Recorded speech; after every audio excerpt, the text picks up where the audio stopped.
Hello guys, मेरे YouTube channel देवनदास में आपका फिर से स्वागत है। तो गाइस, पिछली वीडियो में हमने कुछ जाना आरंभिक मानव के बारे में, कुछ स्थानों के बारे में और कुछ तकनीकों के बारे में और कुछ युगों के बारे में, मेहरगढ़ और दाऊदजली हेडिंग जैसे कुछ अन्य जगहों के बारे में हमने जाना और अब जानते हैं इससे आगे। तो सभी से अनुरोध है वीडियो में बने रहें और वीडियो को बिना स्किप किए कंटिन्यू देखें।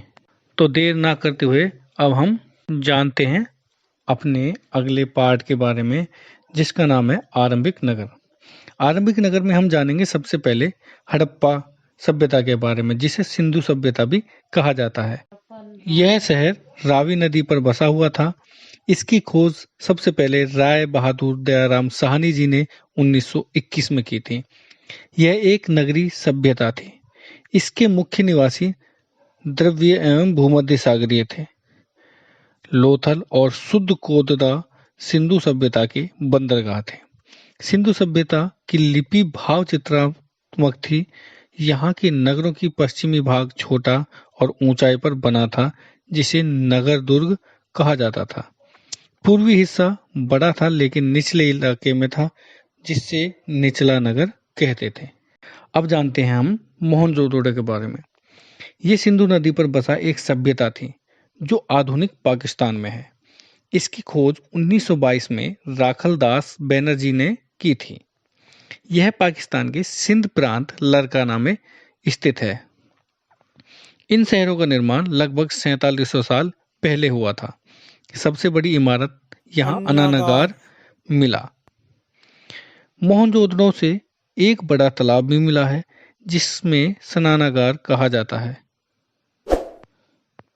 इसके मध्य स्थित स्नान कुंड लंबा 7.01 मीटर चौड़ा एवं 2.43 मीटर गहरा है।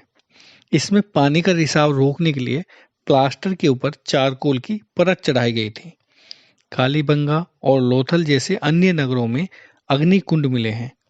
हड़प्पा, मोहनजोदड़ो और लोथल जैसे कुछ नगरों में से बड़े बड़े भंडार गृह भी हमें मिले हैं। ये जानकारी थी मोहनजोदड़ो के बारे में। अब पढ़ते हैं अगले पॉइंट, लिपिक के बारे में।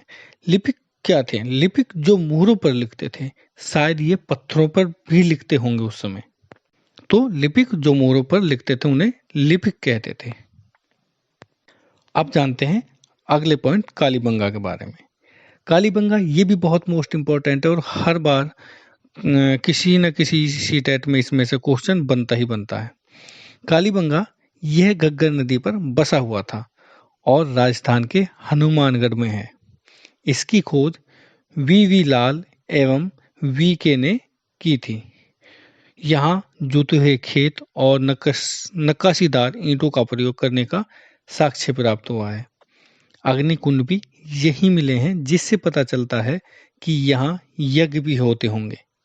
यहाँ के लोगों ने घरों तथा नगरों को बनाने के लिए ग्रिड पद्धति का प्रयोग किया था।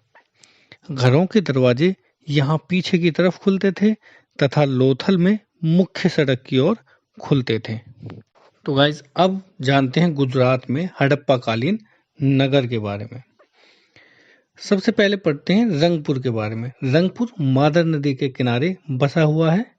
यह कठियावाड़ जिले में है और इसकी खोज 1953 और 54 में रंगनाथ ने की थी। लोथल जो है ये भगवा नदी के किनारे पर बसा हुआ है।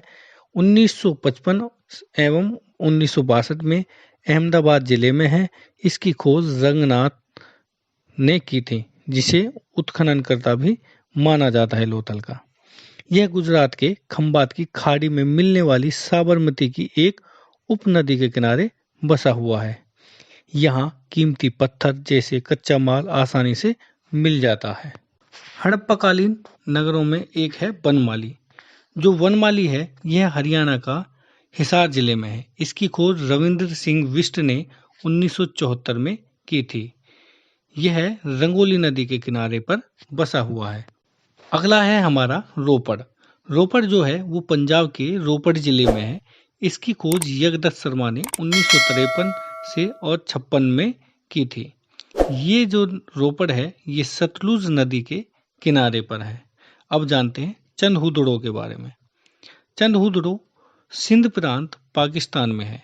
इसकी खोज गोपाल मजूमदार ने 1931 में की थी। ये सिंधु नदी के किनारे पर बसा हुआ है। तो गाइस, जितने भी पॉइंटों के बारे में हम पढ़ रहे हैं ये सबसे मोस्ट इम्पोर्टेंट है और हर बार एग्जाम में आते ही आते। तो गाइस, अब हम जानते हैं अगले पॉइंट के बारे में। धौलावीरा। धौलावीरा गुजरात के कच्छ जिले में है। इसकी खोज 1990-91 में रविंद्र सिंह बिष्ट ने की। ये खातिरवेद के किनारे बसा हुआ है। पिरामिड। पिरामिड जो हैं वो लगभग 5000 साल पहले मिस्र के शासन करने वाले राजाओं ने बड़े बड़े मकबरे बनवाए, जिन्हें हम आज पिरामिड कहते हैं। राजाओं के मरने पर उनके शवों को इसमें ही दफना दिया जाता था, जिन्हें मम्मी कहते हैं। आलमगीर। आलमगीर कहाँ है और ये क्या है? आलमगीर उत्तर प्रदेश के मेरठ जिले में है और इसकी खोज यज्ञदत्त शर्मा ने 1953 से 56 में की थी। ये हिंडन नदी के किनारे पर बसा हुआ है। हड़प्पा सभ्यता के लोग पत्थरों की मुहरें बनाते थे। इन पर जानवरों के चित्र मिलते हैं। ये प्राय काले रंग से डिजाइन किए गए खूबसूरत लाल मिट्टी के बर्तन भी बनाते थे। यहाँ की सबसे आकर्षक वस्तुएं मनके, बाट और फलक हैं। सिंधु सभ्यता के लोग 2 पहिए व 4 पहिए वाली भैंसा गाड़ी का भी उपयोग करते थे। अब जानते हैं एक शब्द के बारे में, जो शब्द है मेलुहा। मेलुहा शब्द का अभिप्राय क्या है? मेलुहा शब्द का अभिप्राय सिंधु सभ्यता से ही है। ये लोग धरती को उर्वरता की देवी मानकर उसकी पूजा करते थे। आग में पकी हुई मिट्टी को इस समय में टेराकोटा कहा जाता था। विशेषज्ञ। अगला पॉइंट जो है हमारा विशेषज्ञ। विशेषज्ञ किसे कहते हैं?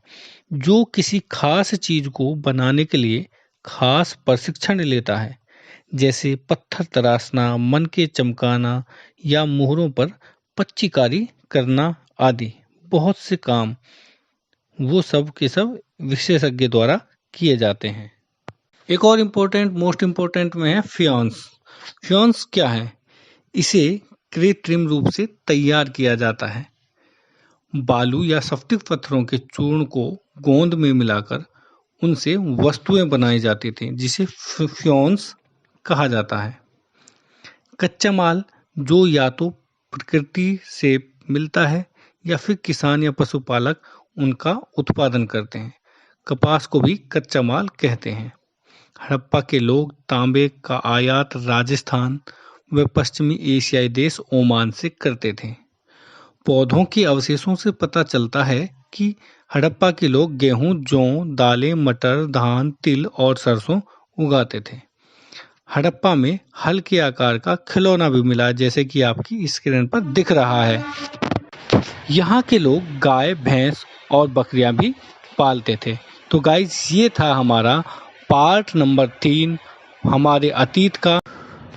वीडियो को कंटिन्यू देखने के लिए और वीडियो में बने रहने के लिए आपका बहुत बहुत धन्यवाद। और ऐसे ही आगे हम और भी वीडियो लाएंगे और हमारी वीडियो को आप लाइक करें, चैनल को सब्सक्राइब करें और हमारा हौसला अफजाई करते रहें, ताकि हम और भी आगे अच्छी अच्छी वीडियो लाते रहें आपके लिए।